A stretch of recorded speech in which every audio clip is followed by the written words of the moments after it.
কতগুলো বক্তব্য দিবেন যে আর্মি অফিসাররা আমাদের পক্ষে 3রা আগস্ট দাঁড়িয়েছিল, সেই আর্মি অফিসার যারা নেতৃত্ব ছিল তারই একজন জুলাই সেই সৈনিক আমাদের ব্রিগেডিয়ার জেনারেল জিয়া ভাই, আমাদের ব্রিগেডিয়ার জেনারেল জিয়া ভাই।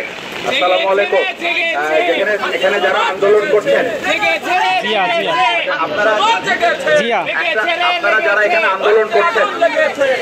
আপনারা যারা এখানে আন্দোলন করছেন, তাদের সাথে আমি একাত্মতা ঘোষণা করি। এই কারণে আমি বড় এখানে আমার নতুন বক্তব্য হলো, আমি এই 35 চাকুরির জন্য কোনো বয়স থাকা উচিত না। এই আন্দোলনটা কিন্তু হয়েছিল বৈষম্যের বিরুদ্ধে, তাই না? তো বৈষম্য যখনই আপনি বয়সের মধ্যে একটা ব্র্যাকেটিং এনে দেবেন, তখন কিন্তু আবার সেই বৈষম্য এসে গেল। কিন্তু এটাকে আপনার উন্মুক্ত করতে হবে।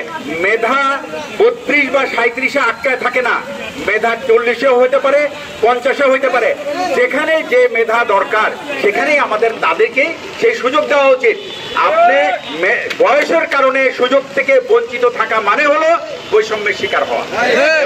এই কারণে আমি বলি, আপনাদের দাবি হওয়া উচিত চাকুরিতে কোন রকম বয়স থাকা উচিত না।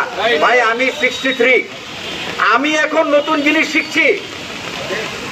আমি হয়তো চাকরি করতে চাই না, কিন্তু আমি চাকরির জন্য প্রস্তুত। আমার চাকরি দরকার নাই, আমি আমার জায়গাটাই তরুণ সব ছেলে মেয়েদের জন্য ছাড়তে চাই। আমরা তো এখানে আন্দোলনটা হয়েছিল বৈষম্যকে রোধ করার জন্য।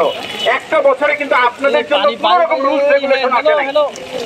আমাদের এটা সবচেয়ে কষ্টকর যে আপনাদের জন্য কোনো রুলস রেগুলেশন না আসার ফলে আজকে কিন্তু চারিদিকে এই অস্থিরতা, এই অনিশ্চয়তা। তো আমি চাই যে আপনাদের এই আন্দোলন আপনারা চালিয়ে যান, বরং বলেন যে কোনো চাকরির সীমাবদ্ধতা চাই, বয়সের সীমা চাই না, যোগ্যতাই হবে একমাত্র মাপকাঠি যা দিয়ে আপনার জন্য চাকরি নিশ্চিত করা হবে। এইটা আপনি রাখেন। এই কথাটা বলার জন্য আমি আপনাদের অনেক ধন্যবাদ আমাকে সুযোগ দেওয়ার জন্য।